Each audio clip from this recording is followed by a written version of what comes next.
और सभी धर्मों के जो स्टेक होल्डर्स हैं, सभी धर्मों के प्रभावित लोग हैं, जब तक उनमें आम सहमति नहीं होगी तब तक आप इस कानून को लाना उचित नहीं है इस देश में। कुमारी मायावती जी ने क्लियर कर दिया कि पूरे देश में अगर एक कानून हो और जो कॉन्स्टिट्यूट असेंबली में बाबा साहब कह करके, बाबा साहब की स्पीचों से जो निकल करके आता है, और दलितों के कई जैसे अडॉप्शन का है उसमें दलितों को भी फायदा होता है और बहुत सारे और जो दूसरे अलग अलग धर्म में सबको फायदा होता है, तो देश के लिए अच्छा है। लेकिन हम ये भी चाहते हैं कि जो प्रोसीजर है कि फंक्शनिंग कैसे हो, इस पे पूरे डिटेल में चर्चा होनी चाहिए। पूरे देश में एक माहौल बनना चाहिए और जिले लेवल पे, तहसील लेवल पे और प्रदेश लेवल पे इनको ऐसा माहौल बने जिससे सर्वसम्मति से ये कानून हो।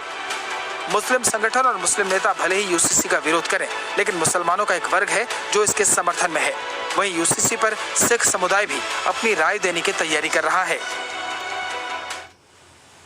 लैंड फॉर जॉब्स स्कैम में सीबीआई ने नई चार्जशीट फाइल कर दी है, जिसमें बिहार के डिप्टी सीएम तेजस्वी यादव को भी आरोपी बनाया गया है। और सीबीआई की चार्जशीट के मुताबिक तेजस्वी के नाम पर 1,77,00,000 की जमीन 1 लाख रुपए में ट्रांसफर की गई है और दिल्ली के राउज एवेन्यू कोर्ट में इस मामले में 12 जुलाई को सुनवाई है। और इधर बिहार के डिप्टी सीएम तेजस्वी के आरोपी बनाए जाने के बाद बीजेपी ने नीतीश कुमार पर हमला किया है।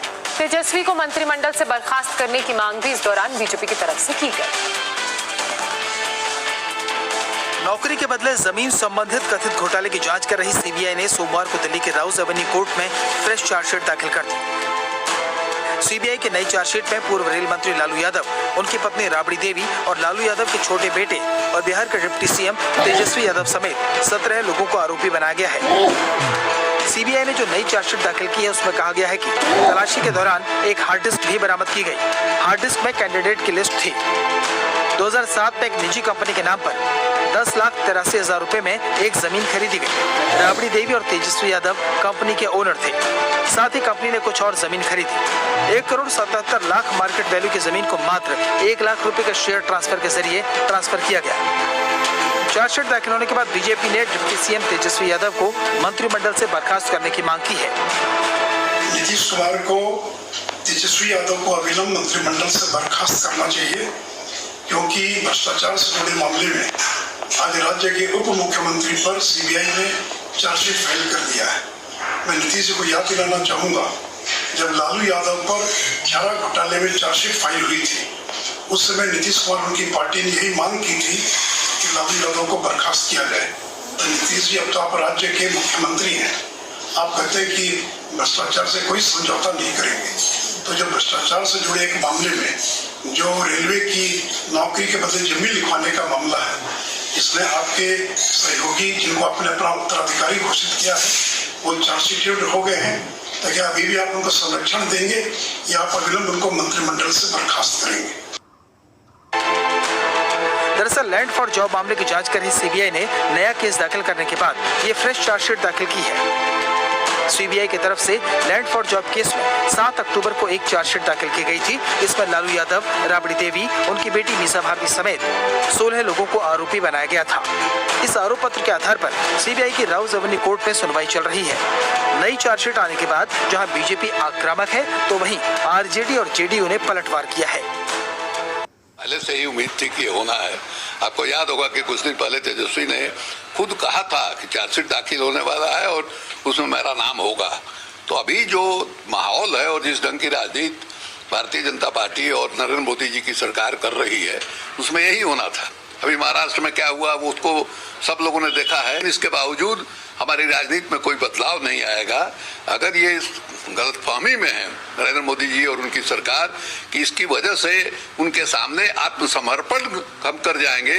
ये नहीं होने वाला। ये बात देश जानती है कि तेजस्वी प्रसाद यादव जी देश के रेल मंत्री नहीं थे, उन समय उनकी उम्र क्या थी। लेकिन तेजस्वी जी ने विपक्षी दल की बैठकों के पहले भी कहा था और बाद में भी कहा था कि भारतीय जनता पार्टी काफी घबराहट में है विपक्षी एकता को लेकर के, मेरा नाम घसीटा जा सकता है, और वही सामने खुल करके आया। लेकिन एक बात भाजपा को याद रखना चाहिए कि जो लोग नीतियों के प्रतिबद्ध होते हैं वो झुकते नहीं हैं। आप लाख यत्न कर ले, लेकिन अपनी वचनबद्धता को लेकर करके, अपनी प्रतिबद्धता को लेकर करके वो आगे बढ़ते हैं। लेकिन जब मानव कोई मतवाला भेष धारण कर ले, किसको कहां कुचल देगा ये कहना मुश्किल है। देश की हुकूमत मतवाला स्थिति में आ गई है। इसको सही और गलत का कोई अभी ज्ञान नहीं रह गया है, जो विपक्षी एकता इनका रात का नींद हराम कर दिया है। देश की जनता लगातार देख रही है कि केंद्र की सरकार के इशारे पर किस तरह से स्वायत्त संस्थाओं का दुरुपयोग हो रहा है। मीडिया में खबरें सामने आई हैं कि लैंड फॉर जॉब जो स्कैम है और जो आरोप पत्र हैं वो लालू प्रसाद यादव जी, राबड़ी देवी जी के अलावा तेजस्वी प्रसाद यादव जी और अन्य लोगों का नाम भी इसमें जोड़ा गया है। किस पूर्वाग्रह से ग्रसित ये सारे मामले हैं वो भी सबके सामने। बहरहाल जो तथ्य हैं, जो आरोप उन पर लगाए गए हैं वो तो अभी हमारे सामने नहीं है कि कोई विस्तृत प्रतिक्रिया इस पर दी जा सके, लेकिन एक कुंठित प्रयास तो रहता ही है। महाराष्ट्र में जो चीजें हुई हैं और अब बिहार की तरफ जो कोशिश है भाजपा की, केंद्र सरकार की, किसी भी सूरत में कामयाब नहीं हो पाएगी। नई चार्जशीट के साथ साथ महाराष्ट्र में उठे बगावत के बवंडर ने बिहार के सियासी हवा का रुख मोड़ दिया है, लेकिन लालू का कहना है कि घबराने की बात नहीं है। सब बिहार में भी सर बीजेपी ऑपरेशन करना चाह रही है। चलिए एक है, इसीलिए घबराहट दिल्ली के बाद वहाँ महाराष्ट्र के बाद देखा हमने कि बिहार पर बाजी है। बिहार पर बाजी मैंने बिहार को अब हम लोग तोड़ेंगे। बिहार उड़ती चिड़िया को हल्दी लगाता है, तुम क्या तोड़ोगे बिहार को। और अब देखिए आज सुबह की headlines. Headlines presented by Patanjali Kesh Kanti advance. बालों को झड़ने से बचाए, नए बाल उगाए व असमय सफेद होने से बचाए।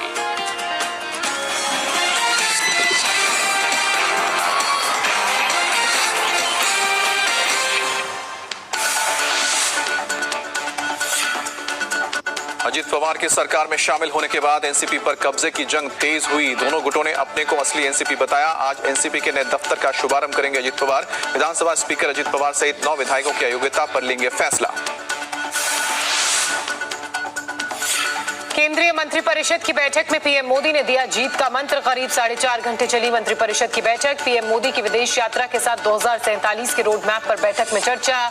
इंफ्रास्ट्रक्चर सहित 26 सेक्टर पर दिया गया जोर। पीएम मोदी आज एससीओ शिखर सम्मेलन की करेंगे अध्यक्षता। एससीओ परिषद के राष्ट्राध्यक्षों का 22वां शिखर सम्मेलन वर्चुअली आयोजित होगा। पीएम आज आंध्र के पुट्टपर्ती में साई हीरा ग्लोबल कन्वेंशन सेंटर का भी वर्चुअली उद्घाटन करेंगे।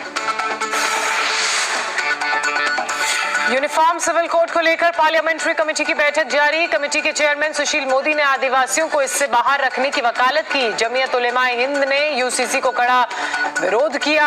आज लॉ कमीशन को भेजेगी अपनी राय। 7 जुलाई को सिख समाज भी देगा अपनी राय।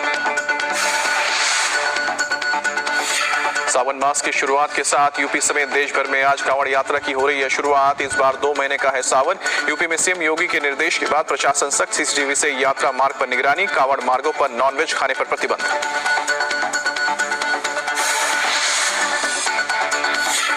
और फिलहाल वक्त हमारे लिए एक छोटे से ब्रेक का है।